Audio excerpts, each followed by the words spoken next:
empezamos el domingo con un nuevo lema para la iglesia, ¿no? Ayer estuvieron algunas hermanas en casa que me comieron todo. Más allá de eso, hablando por el tema de la reunión de mujeres, ¿no? Las encargadas de las mujeres. Y por ahí una dijo, nos gustaba lo de alza tus ojos, ¿no? ¿Salió ayer? ¿En mi casa salió? ¿Amarillo? ¿Así te echo la culpa que te comiste todo? Sí. Sí, y creo que una de las hermanas dijo, dio mucho resultado porque pudimos llegar a alguien más. Y dice, ahora vino usted, pastor, y nos cambió todo. No les cambié nada. Digo, sigamos con el lema de alza tus ojos, pero al levantar nuestros ojos que podamos ver al Señor revelado, ¿no? Que era un poquito la idea de poder tener en este año, de que juntos como iglesia podamos ver al Señor revelándose cada día en nuestras vidas. No simplemente venir a la iglesia y decir yo busco al Señor y cuando le digan ¿y por qué buscas al Señor? Porque me dijeron a mí que yo tenía que aceptar a Jesús. ¿Y quién es Jesús? Y Jesús es bueno, qué sé yo, es lindo. Que la iglesia de verdad pueda revelar a Jesús al mundo y pueda Jesús revelarse en la congregación, ¿no? Entonces el lema para este año es revelando a Jesús el buen pastor, ¿sí? Recuerden esto, el buen pastor es el Señor Jesús. Yo me quiero salir del medio en esto.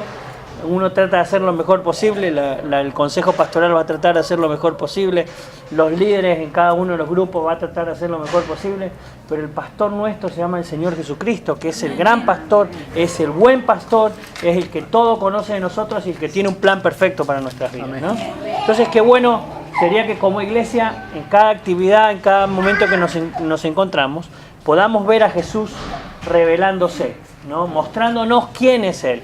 Y si queremos ver a un Jesús revelado, el mismo Jesús hablaba de sí mismo, revelando al mundo quién Él era. Por eso un poquito traje en esta noche para que empecemos. Pipo, ¿tenés vos? ¿Tenés una hojita? Sí. ¿Todos tienen? Podamos ver quién aún el mismo Jesús revelaba que Él era en el mundo al que había venido a nacer, a vivir, a morir. Y luego que se fue, se volvió a revelar en el libro de Apocalipsis, se vuelve a revelar y dice, yo ahora soy esto también, ¿no? Lo decía el domingo en la predicación, cuando Dios se le reveló a Moisés, le dijo, yo soy el que soy. Y Jesús vuelve a decir lo mismo, yo soy el que soy. ¿Qué soy? Soy esto, soy aquello, soy esto en vos, pero también soy esto en Él, ¿no? Y el Señor Jesús tiene esta particularidad de poder ser en nosotros quien Él necesite ser en nosotros. ¿Se entiende el concepto? Sí. Entonces, yo le puse ahí en la hojita y traje para que usted complete de paso, los dichos de Jesús son una revelación de sí mismo. ¿Quién? El mismo Jesús nos enseña que Él es. Apocalipsis capítulo 1, versículo 8. Lo tenemos que saber, pero recontrarré de memoria, porque creo que es uno de los pasajes más conocidos de la Biblia, ¿no? ¿Alguien que lo lea? Yo soy el alfa y la omega, dice el Señor Dios, el que es, y que era, y que viene, el Todopoderoso. Bien. Puse, porque para que completen ahí en ese pedacito, yo puse en el número 1, dice, los dichos de Jesús, y ahí viene, revelan la divinidad. Los dichos de Jesús revelan la divinidad de su propio carácter. Revelan la divinidad de su propio carácter. Esto es importante que entendamos que cada una de sus palabras querían mostrarnos quién Él era. Él no vino a ser un Che Guevara y a cambiar el mundo porque sí. Él venía con un propósito desde antes de la fundación del mundo y viene con un propósito para después de este mundo. No simplemente vino a hacer una revolución en su momento y que tenga seguidores y nada más, sino que Él viene a transformar el mundo y es más, vino a salvar el mundo para que cuando este mundo se termine, nosotros sigamos teniendo vida eterna con Él. Amén. Por eso, en el capítulo 1, versículo 8, se presenta en la visión de Juan y dice, yo soy el alfa y el omega.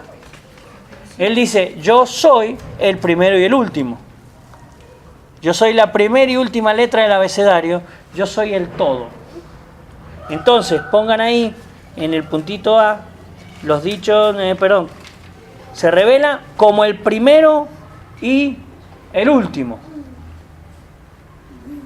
No veo nada. En el A. Mirá, como el primero y el Sí. último.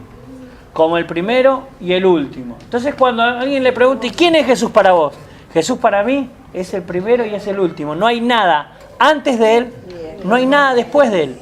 Una iglesia que entiende el concepto de que Jesús es tan amplio, que no hay nada antes de Él y nada después de Él, entiende lo finito que es nuestra vida, que aunque estemos pasando dificultades, el Señor es mucho más grande que esa dificultad.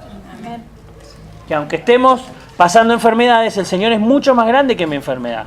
Me sane o no me sane, el Señor es más grande que mi enfermedad. Y Él tiene un propósito especial para mí en medio de estas circunstancias.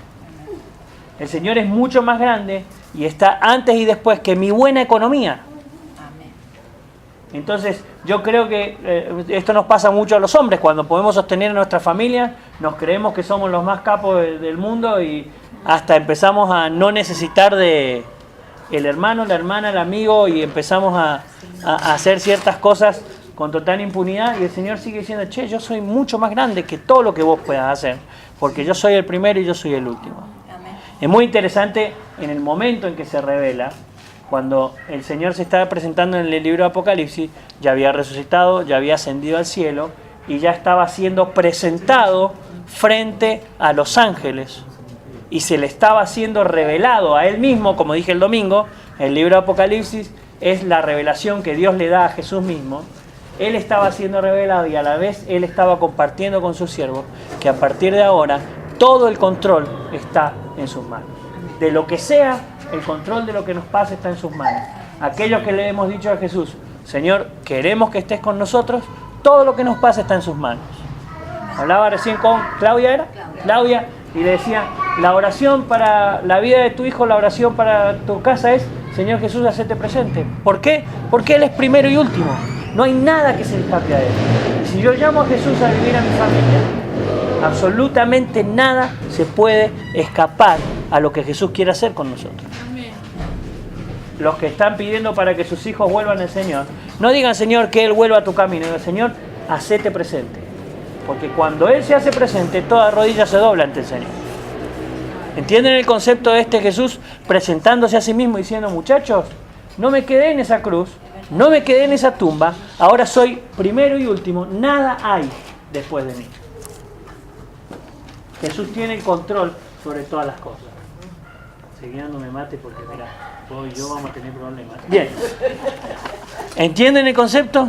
Entonces, cuando a ustedes le pregunten quién es Jesús, no es el que está colgado en una cruz. Jesús es primero y último. No hay nada más grande que mi Señor. Y una iglesia que cree eso es una iglesia que vive a este Jesús que es grande. Entonces puede pararse frente a las circunstancias propias o las ajenas y declarar que Jesús es Señor sobre cualquier circunstancia. A diferencia de decretar como hacen otras iglesias, yo decreto que las cosas van a cambiar porque yo lo decreto, vos lo tenés que hacer. No. ¿Quién soy yo para decirle al Señor qué tiene que hacer? Pero sí yo creo que el Señor es más poderoso que cualquier circunstancia. Entonces yo digo en medio de una crisis, Señor, obra con sanidad, porque vos sos más grande. Si el Señor lo quiere hacer o no lo quiere hacer, ya es cosa entre el Señor y la persona por la que nosotros estamos orando, la familia por la que nosotros estamos orando, el barrio por el que nosotros estamos orando. Entonces, pastor, eso de poner las manos y decirle, en el nombre de Jesús te ordeno que salgas de la enfermedad de esta persona, no.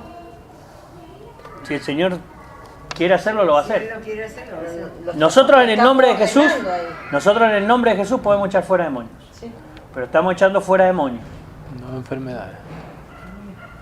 Si el Señor sana, es otra cosa. Claro. Dice que Él se llevó cautivas nuestras enfermedades. Él se llevó cautivas nuestras realmente enfermedades y todas nuestras enfermedades están puestas en Él. Todas, absolutamente todas. Vos como médico no simplemente recetás, sino que muchas veces hay que declarar sanidad sobre la vida de la persona sin que ella sepa, Señor, obrá en el nombre de Jesús. Porque Él es poderoso sobre todas las cosas, ¿no? Vos tenés más posibilidad que cualquiera de hablar, de orar por los enfermos. Pero eso no se refiere solo a la salud física, ¿verdad? ¿Al qué? ¿Las enfermedades? No. Se refiere al mundo espiritual. Nosotros fuimos enfermos en el momento en que Adán y Eva pecaron. Por eso la Biblia dice que hemos sido curados por sus llagas. ¿De qué? Del pecado. Lo que nosotros oramos para que salga de la vida de la persona es la maldad o lo que el diablo está maquinando sobre esa persona. Y Claro, bueno, ese es un tema. Hubo una mujer en Estados Unidos muy interesante, se llamó Aimee McPherson. Aimee McPherson, que es la fundadora de la Iglesia Cuadrangular, por eso conozco un poco su historia. Cuando ella empezó a predicar, los enfermos se empezaron a sanar de tal manera que los hospitales empezaron a vaciar.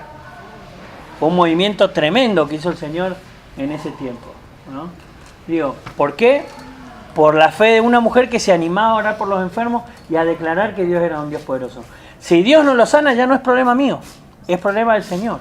Nosotros como iglesia tenemos que parar frente a las circunstancias y declarar que el Señor es un Dios que sana. Pero yo no lo ordeno al Señor. Yo sí echo fuera el diablo y echo fuera la enfermedad de la vida de la persona si el diablo está tratando de hacer mal y el Señor tiene un bien para esa persona. Muchas veces ese tipo de conflicto, acuérdense de esto, Pablo decía, Dios se hace fuerte, ¿cuándo? En la debilidad. Porque el hombre cuando se cree fuerte deja de lado a Dios. Por eso recién dije, hay que entender que en mi buena economía o en mi buena salud Dios también está presente. Y es lo que más nos cuesta muchas veces como iglesia entender.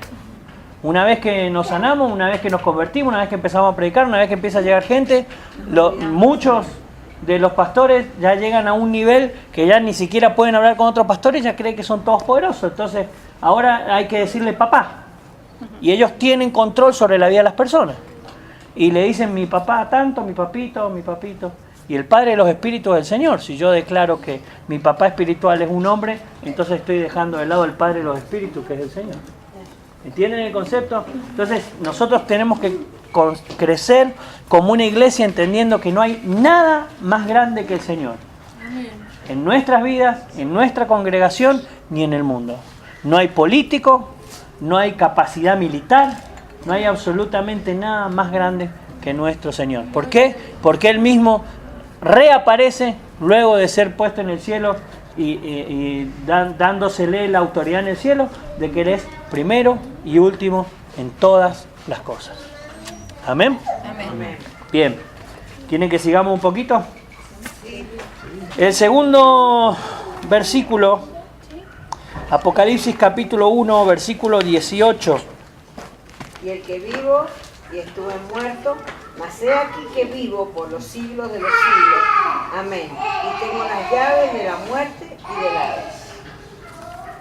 La llave es símbolo de autoridad. El que tiene la llave es el que tiene el poder de abrir y cerrar la puerta de lo que sea. Y el Señor Jesús ahora se declara y dice, no solamente soy el primero y el último, yo tengo autoridad sobre todas las cosas. Si quieren poner ahí en el segundo punto, pongan, el Señor Jesús se presenta como poseedor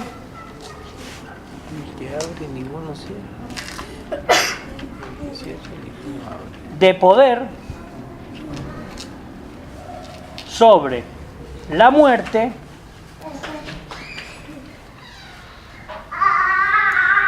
y el infierno. Sí. Una pregunta. No. Vamos. Otro. ¿El Hades es el infierno? Sí. Y es un jugo también. Es un jugo. Cuando por ahí dicen que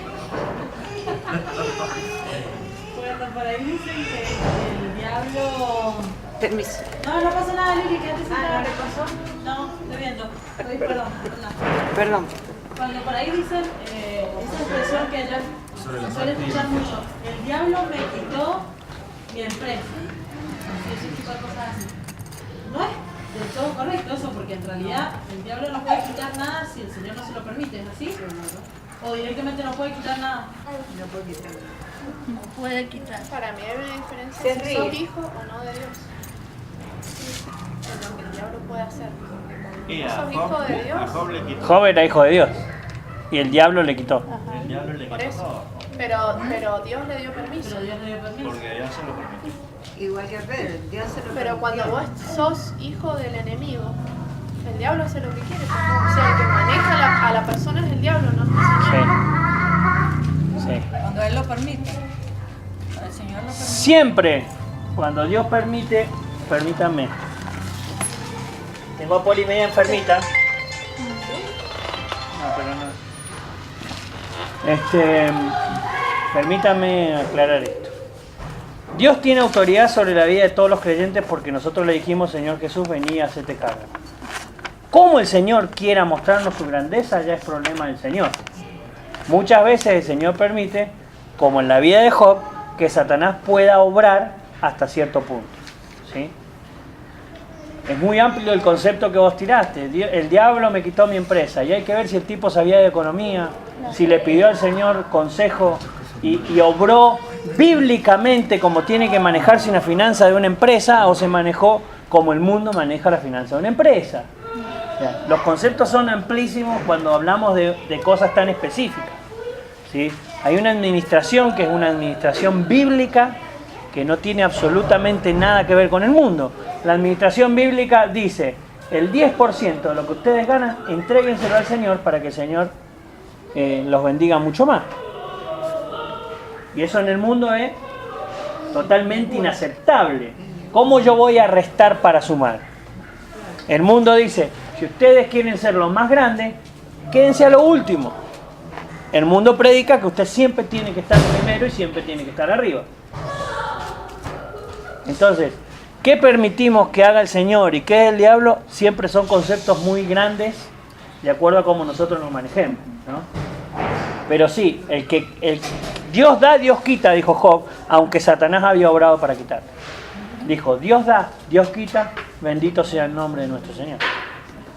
¿Por qué? Porque si yo en el momento que le digo al Señor Jesús, hacete cargo de mi vida, todo lo que pase, aunque el diablo pueda tocar ciertas partes de mi vida, sigo creyendo que Dios lo está permitiendo, porque la Biblia dice, todo lo que te sucede es para tu bien.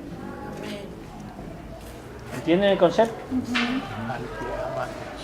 Pero no, a ver, pero no, a veces no es que el diablo nos quite, a veces que nosotros mal administramos. Bueno, eso es lo que acabo de decir. Hacemos todo Totalmente. mal y lo Echamos. hacemos nosotros Muchas sin veces. pedirle a Dios ayuda, Totalmente. y así perdemos.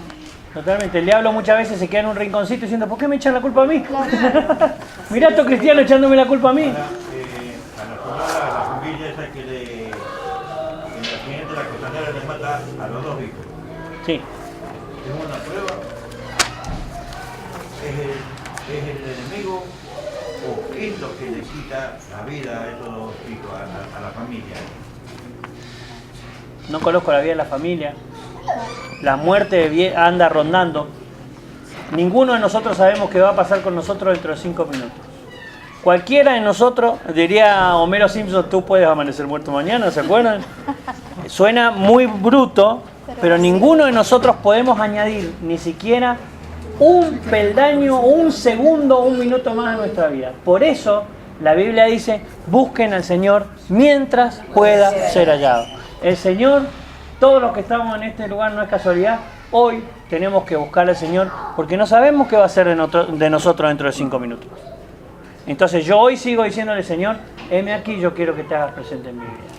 Pastor, se dice de que Dios sabe cuándo llegamos al mundo y cuándo nos vamos. O sea que Él sabía que los niños en tal momento se iban. Muchas veces, también es un concepto muy amplio, estamos yendo para otro lado, pero déjenme aclarar esto, muchas veces nosotros con nuestras actitudes acortamos nuestro tiempo a los planes que Dios realmente tiene. Por desobedientes. No cruces por ahí, cruzamos por ahí. Hace poquito murió un rapero cristiano acá en Mendoza que era muy conocido y le vamos a decir que la culpa la tuvo el Señor y no, cruzó por el medio de la ruta, tiene que cruzar por abajo del puente. Era caminar 150 metros. Casi lo crié yo. Bueno, ¿cómo se llama el muchachito? Emma Flor. Emma Flor. Hasta ahora lo estamos llorando. Y cruzó por la ruta. Entonces decimos, ¿por qué? Pero nosotros hacemos cosas muchas veces que no debemos hacer y acortamos nuestro tiempo a los propósitos que el Señor tiene. Que el Señor sabía que iba a pasar en ese momento, también lo sabía, pero los propósitos de Dios son quizá distintos. Sí, pero qué grande que fue el Señor que nos dejó un mes a Él acá para que nos preparara. ¿Entienden el concepto? ¿Sí? Entonces, no se desesperen, busquen al Señor hoy. Hoy es tiempo de decirle, de dejar nuestro pecado de lado. Hoy es tiempo de decirle al Señor, acá estoy, mis hijos son tus hijos, Señor. Declaro la vida de tus hijos, de mis hijos en tus manos. A Job se le llevó a toda la familia, Señor. Y le dejó la esposa que lo machacaba. Entonces vos decís, ¿cómo? Y Job se levantaba cada mañana y oraba por la vida de sus hijos. Y todos dicen, no, pero el Señor lo permitió, ay pobre. Sin embargo, Job termina diciendo, antes yo solo conocía al Señor de oídas, ahora mis ojos lo ven.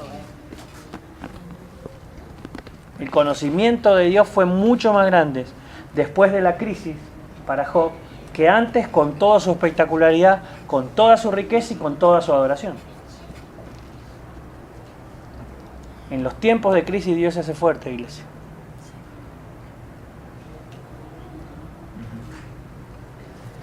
¿Quién es el Señor? 1:18.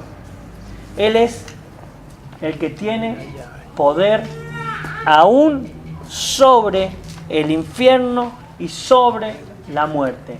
El Señor tiene poder para que, luego de que nuestra vida haya pasado de este mundo, llevarnos a su presencia.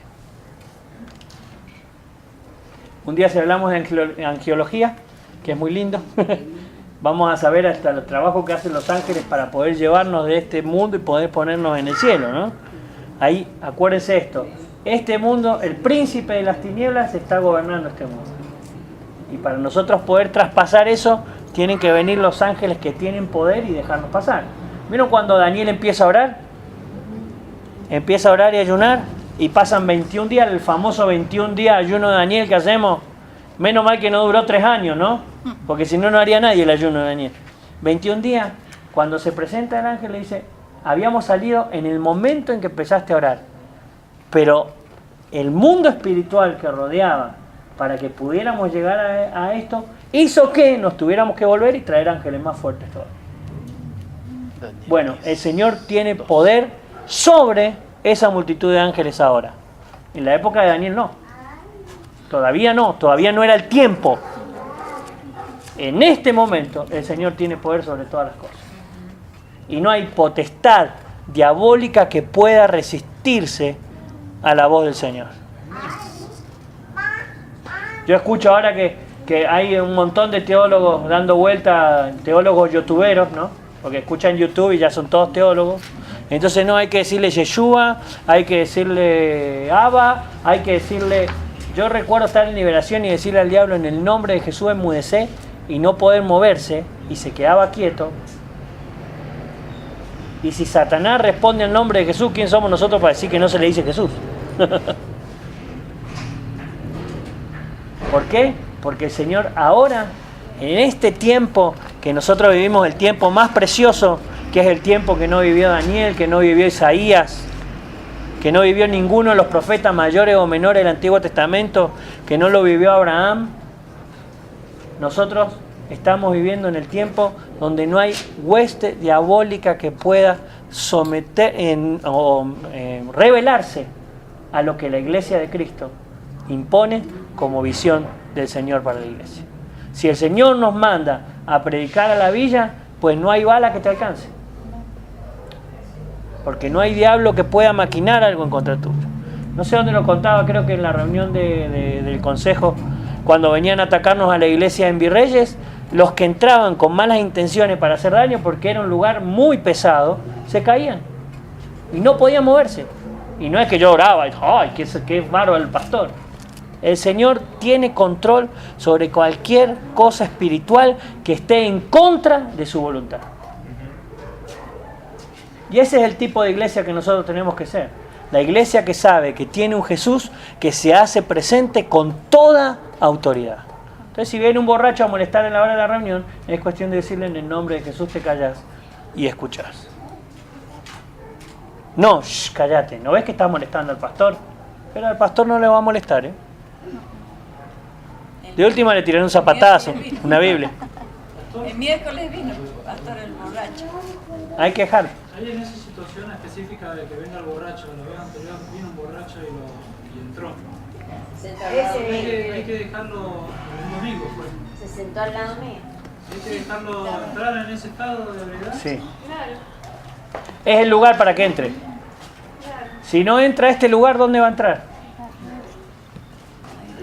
Y yo te voy a decir lo que yo hago. El tema es que yo ahí difiero un poco.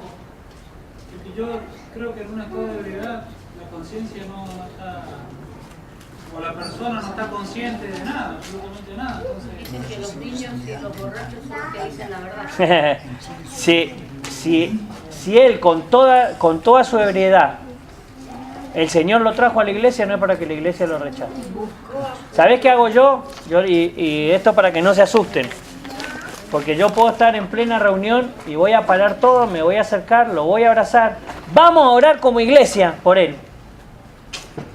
Y después seguiremos con la liturgia. Es lo que hicimos el jueves pasado. ¿Por qué? Porque es más importante un alma que se salve a que una liturgia salga bonita. Porque si estamos pidiendo que el Señor traiga al necesitado, no le vamos a pedir que lo traiga sobrio, porque esa persona no puede estar sobria hasta que Cristo se haga presente. Que es molesto, y es molesto para lo que estamos acostumbrados. Pero tenemos que entender que el lugar donde tienen que entrar es a la iglesia. Y el enfermo viene a la iglesia. Cuando nosotros lo acompañamos, Claro, el enfermo es... él pidió que oráramos para que el Señor hiciera la obra de que su esposa volviera a la casa. Sí, sí. Ese es el gordito, el que viene el grandote. Bueno, se sabe un montón de canciones de la iglesia, sabe pasar la Biblia. Sí, sí. Y acuérdense esto, instruye al niño en su camino. Y aún Y aun cuando fuere viejo no se puede apartar del camino que le han enseñado los padres. Y si él aprendió de chico que tiene que buscar al Señor, y aún en medio de su borrachera busca al Señor, la iglesia no puede rechazar al que está viniendo a buscar al Señor. Yo creo que nadie que viene a una iglesia puede ser rechazado, porque es un paso muy importante. Totalmente. Para la persona de tomar la decisión de decir voy a ir a reencontrarme con el Señor. Sí. No es fácil. Y hasta se sienten muy humillados por él. No es fácil, Mucho de ellos. porque a mí me pasó, yo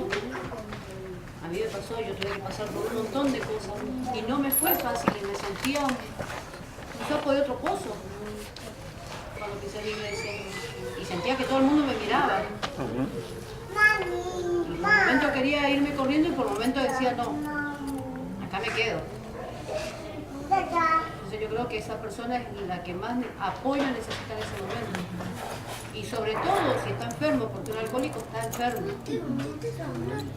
Un drogadicto está enfermo.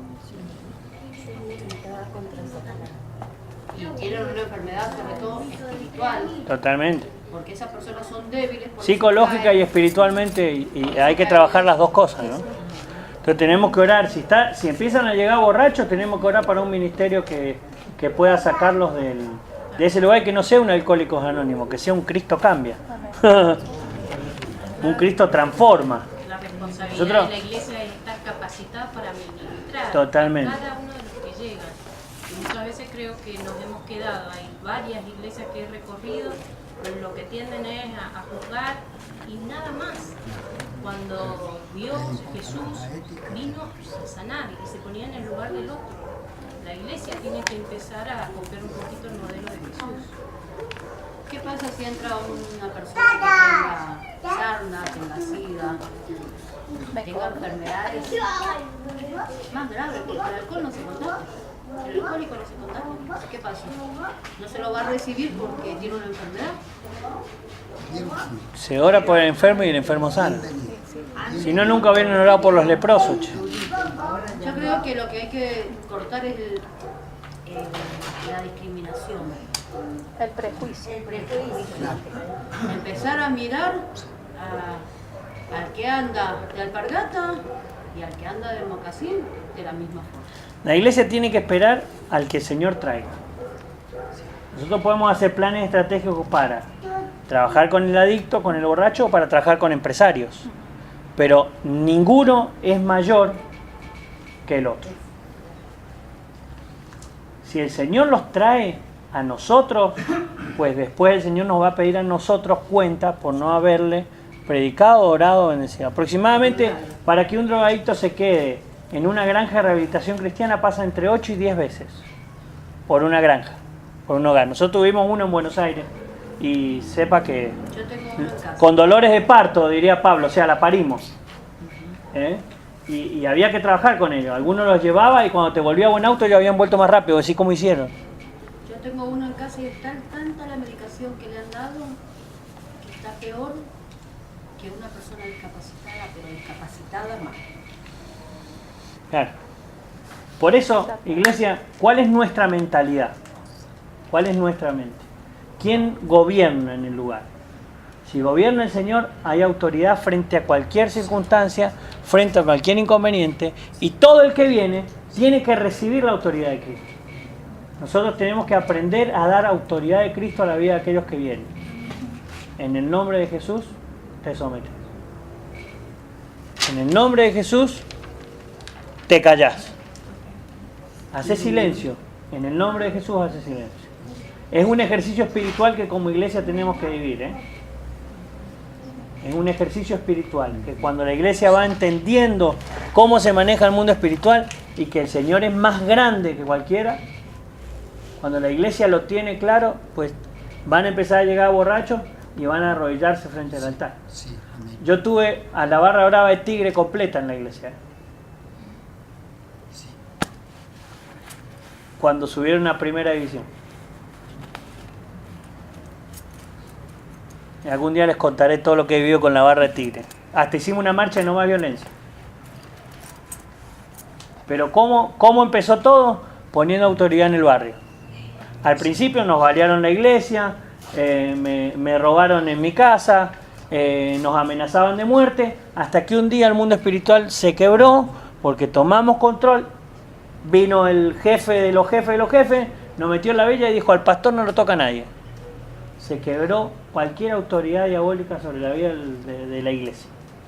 Y fuimos declarados la iglesia que tenía el valor en el barrio. Por la municipalidad, venía de la municipalidad, nos llamaron de gobierno de la nación, la hermana de Kirchner, no me acuerdo cómo se llama. O sea, ¿por qué? Alicia. Porque ella. ¿Por qué? Simplemente por tomar autoridad espiritual. Nunca jamás quisimos ni meternos en la municipalidad, ni serlo, ay, qué capo, mirá qué iglesia grande. Tomar autoridad espiritual. ¿Quién tiene control sobre todas las circunstancias? Jesús. La iglesia este año tiene que decir: Jesús, hacete presente. Sos el buen pastor, el gran pastor de las ovejas. Venía a pastorear el barrio donde estaba. Venía a pastorear Godoy Cruz, venía a pastorear Mendoza, y dejarnos a nosotros llevar tu mensaje hasta lo último de la tierra para que vos seas el buen pastor. ¿Por qué? Tiene que empezar en cada uno. Totalmente. Por eso tenemos que entender esto. Él es el alfa y el omega y Él tiene todo dominio y todo control frente a todas las circunstancias. Sí. El pastor Julio Evias en Chile Sí. nos contó el testimonio de él porque se le pidió el testimonio. El pastor Julio Evias abandonó la familia antes de convertirse al Señor, estoy hablando. Sí. Abandonó la familia, se enfermó de los pulmones, abandonó la familia porque no pudo más y se dedicó al alcohol. Y fue a un boliche y un borracho le dijo: ¿qué te pasa? Dice: yo quiero conversar con vos. Dice: ¿sabes lo que te pasa? Dice que lo que tenés que hacer para todo tu problema, por haber dejado a tu familia y todo eso, tenés que irte de acá y tenés que buscar un lugar en donde van a estar cantando. Van a estar cantando. Te vas a dar cuenta de un lugar. Está iluminado, van a estar cantando, entra ahí una iglesia. Y ahí dice: van a orar por vos. Y el pastor Julio Evia, en su borrachera, en su enfermedad, habiendo perdido su familia, lo hizo. Se fue del boliche, del bar, del donde estaban tomando. Y le hizo caso. Llegó a la iglesia, dice que lo único que se acuerda es que cayó de rodillas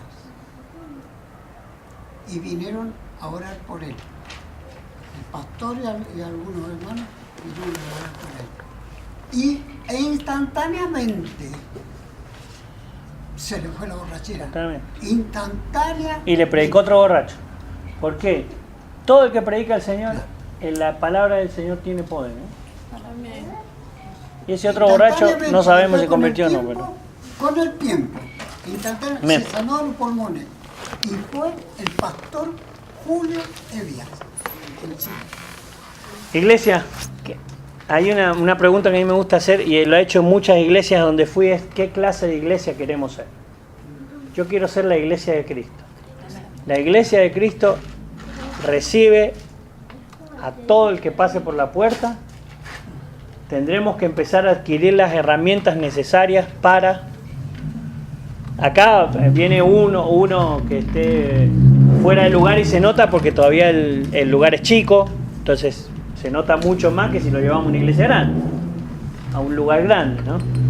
Pero si viene uno, oramos por ese uno, intentamos que el Señor se manifieste en él, que él nos entienda, ¿sí?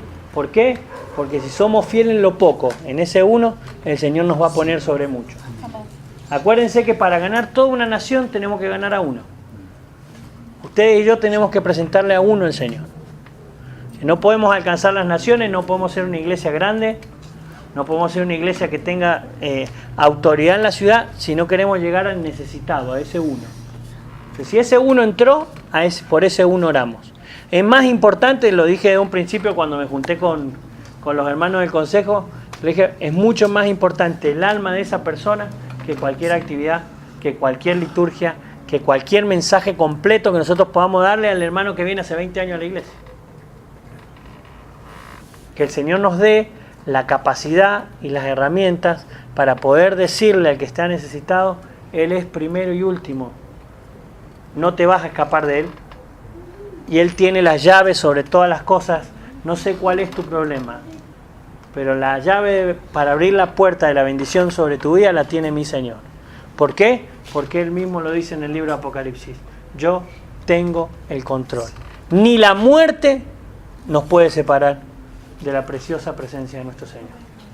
Declaramos que este año vamos a ser una iglesia fuerte, una iglesia espiritual firme en el Señor. ¿Les parece? Que oremos por eso un ratito para terminar. Amén. Yo le invito a que cierre sus ojos ahí donde está y que cada uno pueda comprometerse en esto, ¿no?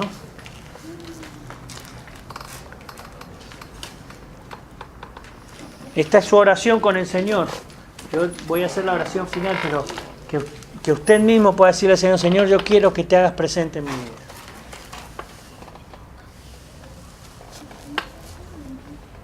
¿En qué estamos fallando en creerle al Señor?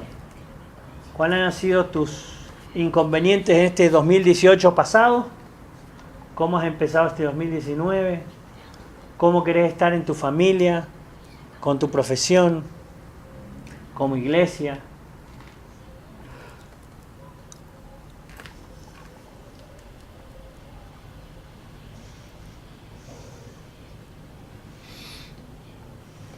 Quiero que le digas, Señor, quiero verte hacerte presente, Señor. Quiero que te hagas presente en mi vida, en la vida de mis hijos, en las finanzas y sobre todo en la congregación, en este nuevo proceso, en este nuevo año. Que como iglesia podamos ver la presencia de Dios, el Espíritu de Dios obrando como nunca antes lo hayas visto. Puedes decirle ahí donde está, Señor, vení con toda tu autoridad. Señor, declaramos tu autoridad. Decirle, yo quiero ver tu autoridad. Quiero ver tu poder frente a Satanás. Ya no hay príncipe en estas tinieblas, de las tinieblas, en este mundo que puedan resistirse al poder de Dios. Por eso les dije el domingo, el Jesús del Apocalipsis no es el Jesús de Mateo, Marcos, Lucas y Juan. Apártate de mí, Satanás. O decía, todavía no sé lo que viene. El Jesús que tenemos nosotros ahora es el que tiene todo el dominio y todo el control. Y el que se declara que nada hay antes de Él y nada hay después de Él. Señor, que como iglesia en este año podamos ver tu Espíritu Santo, Señor, obrar como nunca antes lo hayamos visto. Señor, que se quiebre toda hueste de maldad, todo espíritu diabólico que quiera atormentar la vida de la iglesia. Señor, y declaramos que este lugar se convierte en un lugar de salvación para las almas que están necesitadas. Que nosotros como iglesia, Señor, nos convertimos en una herramienta de sanidad para el que está enfermo, para el que está en crisis, llevando el poder de tu Espíritu Santo con nuestra boca. Señor, usanos como esa herramienta preciosa para alcanzar a aquellos, Señor, que vos tenés preparados para alcanzar, aún desde antes de la fundación del mundo.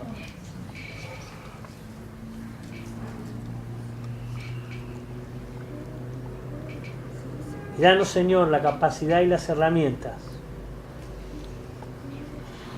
para que nadie, absolutamente nadie, se quede afuera, Señor, de haber escuchado de tu palabra, de nosotros haber orado por ellos para que tu Espíritu Santo venga a ellos. Déjanos ser, Señor, una iglesia poderosa que conoce tu presencia completa. Señor, como dice Apocalipsis, queremos abrirte la puerta para que entres y cenes con nosotros y nosotros con vos. Amén. Que seamos una iglesia que tenga una relación con vos. Y que esta semana, Señor, sea una semana de poder y autoridad en la vida de mis hermanos. Señor, que al levantarse mañana puedan invocar tu nombre diciendo, Señor, hoy quiero que te hagas presente. Y que podamos, Señor, ver la autoridad que tenés frente a las tinieblas. Declaramos que sos nuestro único y suficiente Salvador. Lo decimos en tu nombre.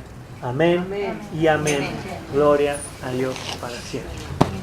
Donde está el Espíritu de Dios, hay libertad. Amén. Amén.